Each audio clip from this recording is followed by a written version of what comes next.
ಕಲಬುರಗಿಯಲ್ಲಿ ಹಾಡ ಹಗಲೇ ಬೈಕ್ ಮೇಲೆ ಬಂದ 4 ದುಷ್ಕರ್ಮಿಗಳ ಗುಂಪೊಂದು ಪೆಟ್ರೋಲ್ ಸುರಿದು ಬೆಂಕಿ ಹಚ್ಚಿ ಯುವಕನ ಕೊಲೆ ಮಾಡಿರುವಂತಹ ಘಟನೆ ಈಗ ನಡೆದಿತ್ತು. ಇನ್ನು ಸುಟ್ಟು ಗಾಯಗಳಾಗಿದ್ದ ಈತನನ್ನ ಬೆಂಗಳೂರಿನ ವಿಕ್ಟೋರಿಯಾ ಆಸ್ಪತ್ರೆಗೆ ದಾಖಲು ಮಾಡಲಾಗಿತ್ತು. ಆದರೆ ಚಿಕಿತ್ಸೆಗೆ ಸ್ಪಂದಿಸದೆ ಯುವಕ ಇಂದು ಸಾವನ್ನಪ್ಪಿದ್ದಾನೆ. ಶೇಖ್ ನೂರುದ್ದೀನ್ ಸಾವನ್ನಪ್ಪಿರುವ ದುರ್ದೈವಿ ಎನ್ನುವ ಮಾಹಿತಿ ತಿಳಿದು ಬರ್ತಾ ಇದೆ. ವಿಳಾಸ ಕೇಳುವ ನೆಪದಲ್ಲಿ ಬೈಕ್ ಮೇಲೆ ಬಂದ ದುಷ್ಕರ್ಮಿಗಳು ಯುವಕನನ್ನ ಈ ರೀತಿಯಾಗಿ ಕೊಲೆ ಮಾಡಿದ್ದಾರೆ. ನೂರುದ್ದೀನ್ ಅನ್ನ ಕರೆದೊಯ್ದು ಪೆಟ್ರೋಲ್ ಸುರಿದು ಬೆಂಕಿಯನ್ನ ಹಚ್ಚಿ ಕೊಲೆಯನ್ನ ಮಾಡಿದ್ದಾರೆ. ಶೇಖ್ ನೂರುದ್ದೀನ್ ಕಲಬುರಗಿ ನಗರದ ಮಿಲತ್ ನಗರದ ನಿವಾಸಿಯಾಗಿದ್ದು ಸಾಮಿಲ್ನಲ್ಲಿ ಕೆಲಸ ಮಾಡಿಕೊಂಡಿದ್ದ. ವಿಷಯ ತಿಳಿಯುತ್ತಿದ್ದಂತೆ ಕುಟುಂಬಸ್ಥರ ಆಕ್ರಂದನ ಈಗ ಮುಗಿಲು ಮುಟ್ಟಿರುವಂತದ್ದು. ಹೊರವಲಯದ ಹಗರಾಗ ಬಳಿ ಟೈರ್ಗೆ ಬೆಂಕಿಯನ್ನು ಹಚ್ಚಿ ಪ್ರತಿಭಟನೆಯನ್ನ ಕೂಡ ಇವನ ಮನೆಯವರು ಮಾಡ್ತಾ ಇರುವಂತದ್ದು. ಪೊಲೀಸರ ವಿರುದ್ಧ ಘೋಷಣೆಯನ್ನ ಕೂಗಿ ತಮ್ಮ ಆಕ್ರೋಶವನ್ನ ಕೂಡ ವ್ಯಕ್ತಪಡಿಸಿದ್ದಾರೆ.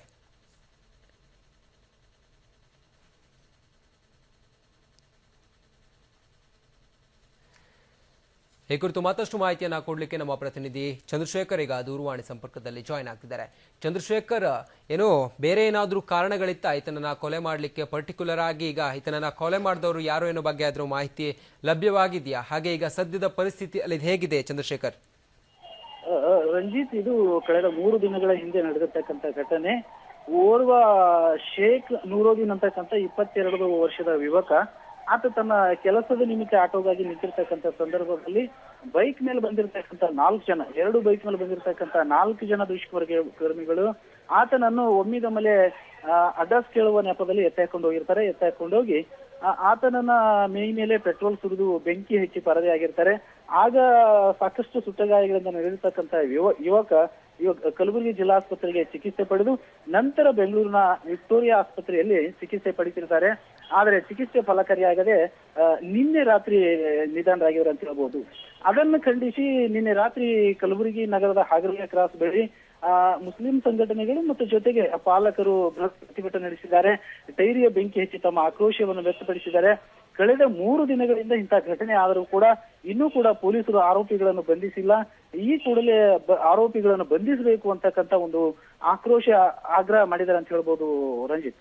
ಅಲ್ಲ, ಇನ್ನು ಯಾವ ಕಾರಣಕ್ಕಾಗಿ ಹತ್ಯೆ ಮಾಡಿದ್ರು ಅನ್ನೋ ಬಗ್ಗೆ ಏನಾದ್ರು ಮಾಹಿತಿ ಲಭ್ಯವಾಗಿದೆಯಾ? ಯಾರೊಂದು ಈ ರೀತಿ ಕೃತ್ಯವನ್ನ ಮಾಡಿದ್ಲಿ ಏನಾದ್ರು? ಆತನಿಗೆ ಏನಾದ್ರು ಆಂತರಿಕ ದ್ವೇಷ ಆಗಿರ್ಬೋದು, ಬೇರೆಯವ್ರ ಜೊತೆ ಜಗಳ ಏನಾದ್ರು ನಡೆದಿತ್ತಾ ಹಿಂದೆ? ಹೇಗೆ ಚಂದ್ರಶೇಖರ್? ರಂಜಿತ್, ಈ ಹಿಂದೆ ಹಲ್ಲೆ ಸುಟ್ಟು ಗಾಯಗಳಿಂದ ನಡೆದಿರ್ತಕ್ಕಂಥ ಯುವಕ ಆಸ್ಪತ್ರೆಯಲ್ಲಿ ಹೇಳಿರ್ತಕ್ಕಂಥದ್ದು, ಆ ಬೈಕ್ ಮೇಲೆ ಬಂದಿರತಕ್ಕಂಥ 4 ಜನರು ನನಗೆ ಯಾವುದೇ ರೀತಿಯ ಗುರುತು ಪತ್ತೆ ಇಲ್ಲ ಅಂತ ಹೇಳಿದ್ದಾರೆ. ಜೊತೆಗೆ ಪೊಲೀಸರು ಕೂಡ ಯಾವುದೇ ಒಂದು ದ್ವೇಷ ಇಲ್ಲದೆ ಈ ರೀತಿ ಘಟನೆ ಆಗಲ್ಲ ಅಂತ ಹೇಳಿದ್ದಾರೆ. ಇನ್ನು ಇಲ್ಲ, ಆರೋಪಿಗಳ ಸಿಕ್ಕ ನಂತರ ಮಾತ್ರ ಇದರ ಸಂಪೂರ್ಣ ಮಾಹಿತಿ ಗೊತ್ತಾಗಲಿದೆ ರಂಜಿತ್. ಇನ್ನು ತನಿಖೆ ಯಾವ ರೀತಿ ನಡೀತಾ ಇದೆ ಚಂದ್ರಶೇಖರ್? ಕಳೆದ 3 ದಿನಗಳಿಂದ SP ನೇತೃತ್ವದಲ್ಲಿ ತನಿಖೆ ನಡೀತಾ ಇದೆ.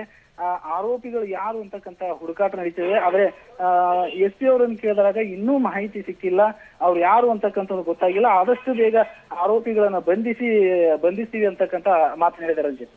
ಅಲ್ಲ, ಯಾವುದೇ ಒಂದು ಕಾರಣ ಇಲ್ಲದೆ ಇದೀಗ ಪೆಟ್ರೋಲ್ ಅನ್ನ ಹಾಕಿ ಸುಟ್ಟಿರುವಂತದ್ದು ನಿಜವಾಗಿಯೂ ಅಮಾನವೀಯ. ಆತ ಒಂದಿನ ಬದುಕಿದ್ದ, ಅದು ಬೇರೆ. ಆದ್ರೆ ಯಾವ ವಿಷಯವನ್ನು ಬಿಟ್ಕೊಡ್ಲಿಲ್ವಾ ಅವನು? ಏನಾದ್ರೂ ಮಾಹಿತಿ ಕೊಡೋದಾಗಿರ್ಬೋದು, ನನಗೆ ಈ ರೀತಿಯಾಗಿ ಏನೋ ತೊಂದರೆ ಇತ್ತು, ಬೆದರಿಕೆ ಕರೆ ಬಂದಿತ್ತು, ಅದೇ ರೀತಿಯಾಗಿ ನನ್ನ ಕೊಲೆಗೆ ಸುಪಾರಿ ಕೊಟ್ಟಿದ್ರು ಅನ್ನೋ ಬಗ್ಗೆ ಏನಾದ್ರೂ ಸೂಕ್ಷ್ಮವಾದ ವಿಚಾರಗಳನ್ನ ಬಾಯ್ಬಿಟ್ನ ಹೇಗೆ ಆ ಒಂದು ಆಸ್ಪತ್ರೆಯ ದಿನಗಳಲ್ಲಿ? ಇಲ್ಲ ರಂಜಿತ್, ಆಸ್ಪತ್ರೆಯಲ್ಲಿ ಆತನೇ ಖುದ್ದಾಗಿ ಭೇಟಿ ಮಾತನಾಡಿಸಿದಾಗ ನನಗೆ ಅವರು ಯಾರು ಪರಿಚಯ ಇಲ್ಲ, ನನಗೆ ಹಳೆಯ ದ್ವೇಷ ಕೂಡ ಇಲ್ಲ, ನಾನು ಇನ್ನೂ ಚಿಕ್ಕವನು, ನಾನು ಕೂಲಿ ಕೆಲಸ ಮಾಡಿ ಬದುಕ್ತಾ ಇದ್ದೀನಿ. ಆ ಬಂದಿರತಕ್ಕಂತ 4 ಜನರಲ್ಲಿ ಒಬ್ರು ಕೂಡ ನನಗೆ ಪರಿಚಯನೂ ಇಲ್ಲ.